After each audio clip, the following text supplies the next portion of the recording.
The Awoken were born from light and dark. The way to enter the portal, light and dark. Over the past week, we've learned a lot about how to enter the Pale Heart realm, which includes a sibling bond, the Veil and Quantum Entanglement. Today we discuss these mysteries.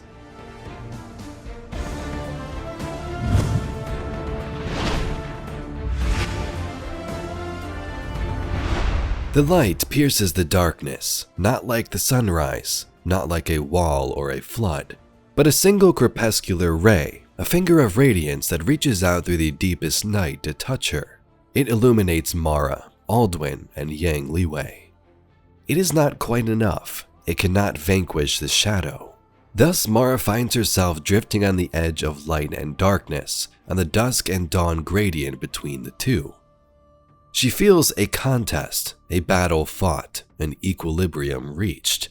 Not a truce, but an infinite limit, like an equation dividing by zero, a collision of two violent eternities. Mara queries Yang Liwei for telemetry, and her sensorium fills with the terrified scream of gravitational instruments. She howls too, a feral sound, ecstatic and lost, a wolf baying at the stars. She knows what's happening. Too much power has gathered here. The universe is appalled by the paradox. Nothing that has glimpsed this collision of infinitudes can be allowed to escape. The cosmos must censor its embarrassment. It must sequester the anomaly. The slope of warped space-time around them has become too steep, and now every path outward or forward bends back to the center where light and dark collide. The definition of future has become synonymous with the definition of inward. This is why it's called an event horizon. For an object within the horizon, the path of all future things that can be done or seen leads inevitably down to the center. All events lead inward. A singularity is forming around her, a Kugelblitz, a black hole created by the concentration of raw energy. Gravity seizes her. She falls forward in space and time, into the future, into the mystery. Yang Liwei is behind her. Aldwin is behind her. She wants to be the first. So that lore from Forsaken details how the Awoken were born, transported to a pocket dimension called the Distributary from their ship the Yang Liwei. With this past week's events, we learn that Mara and Crow will make this journey again, partially. Crow will enter the portal and connect with Mara to open the way for others. Before we proceed, I'd like to note I did some research on quantum entanglement, which we'll discuss in this video, but clearly I'm not a physicist. So if you are and have better knowledge on this topic and how it connects to destiny, let us know in the comments. Quantum entanglement is a phenomenon in quantum physics, where pairs or groups of particles interact in such a way that the quantum state of each particle cannot be described independently of the state of the others, even when the particles are separated by a large distance. This means that the state of one particle is directly related to the state of another, no matter how far apart they are. As an example, imagine you have a pair of magical dice. You take one to New York City and send the other to Sydney. When you roll your die in New York and it shows a 6, the die in Sydney will also show a 6 at the exact same time without delay. This instant mirroring is what happens with entangled particles in the quantum world. The intriguing part is that these particles don't send messages to each other or have a way of communicating through space. Instead, they behave as if they are connected by a mysterious link that transcends the usual limitations of distance. Osiris has been researching this exact thing with the Veil and the portal, and this week we learned that Crow and Mara are going to make a similar connection. Let's take a look at some areas of the lore and game where quantum entanglement is mentioned. In Season of the Deep, when Sloane and her ghost are chasing around the pyramid on Titan, they say this. Let's pick it up. The methane flowed over Sloane's armor in a slick slipstream current that left a long tail of particulate floating in her wake, agitated by oxygen bubbles spurting from her mask. Her ghost followed close behind, sweeping the area with light beams that dissipated over vast, featureless depths. Resonant pyramid energy, neutrino dispersals, and some kind of quantum entanglement. That's the best I can make of it.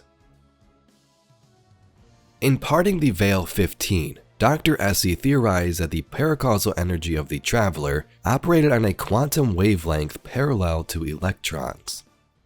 Dr. Essie theorized that the paracausal energy of the traveler operated on a quantum wavelength parallel to electrons. Magnets? In simpler terms, the traveler's power runs parallel to the forces of nature. Gravity, magnetism, sound, light. The Veil does this too. It is synchronized with the traveler. Wherever the traveler came from, the Veil may have as well. Imparting the Veil 16 with this parallel connection, you can access both light and dark. Chioma Essie was researching the entanglement of light and dark without fully understanding either. Our ghosts are a link to the light of the traveler. Then how was the witness able to, on numerous occasions, communicate through them? Is this about the magnets thing? The parallel energy fields, right? Very good. In areas of darkness, the witness is able to create a link, not unlike what it created with the Veil and the traveler. And I believe that connection may not be one-sided. I believe that our ghosts may be able to leverage this connection against it. The witness did it to Ghost, and we, or Ghost, can possibly do it to the witness. These are forces of nature. As Osiris leaves with Crow, he speaks of quantum entanglement, which is essentially what these two siblings are doing. Your connection, like the traveler and the Veil, was forged in a collision of light and dark. It is a tangible thing. By aligning your and Crow's connection with the Veil, entangled on either side of the traveler, I believe I can forge a bridge between you. One we could all traverse safely. How do you propose we compensate for the quantum? Maybe explaining how they're able to connect across vast distances, maybe even through these forces of light and dark that run parallel to the forces of nature. It's all connected. The witness may have used this entanglement to communicate through ghosts, which are linked to the light of the traveler. This suggests a deeper, quantum-level interaction between light and dark forces. Mara and Crow may now aim to do the same thing. With this wish, the darkness of the Veil being used to connect to those ley lines and make a way to the traveler of the light. Maybe a quantum entanglement bridge of sorts, to create a bridge leveraging the entanglement between the Veil and the traveler, allowing them to traverse or communicate across this distance or dimension. So maybe these characters are dealing with a complex scenario involving advanced physics concepts like quantum entanglement and also magic paracausal energies, which Osiris looks into. They are exploring a potentially unified nature of fundamental forces of light and dark, and leveraging these forces to confront or understand the witness through a mysterious technology, the Veil. Find a way to follow it into the traveler and the pale heart.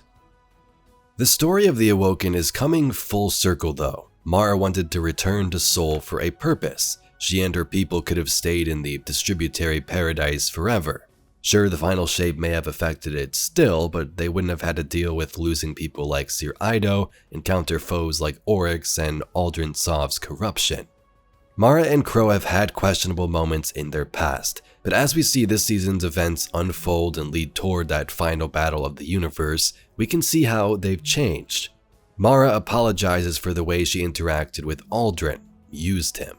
She sees how important this battle is not just for herself and her goals, which may have been at one point, but for everybody. Humanity, Riven, the Guardians. The entire story of the Awoken, Mara, and her brother is closing itself off nicely.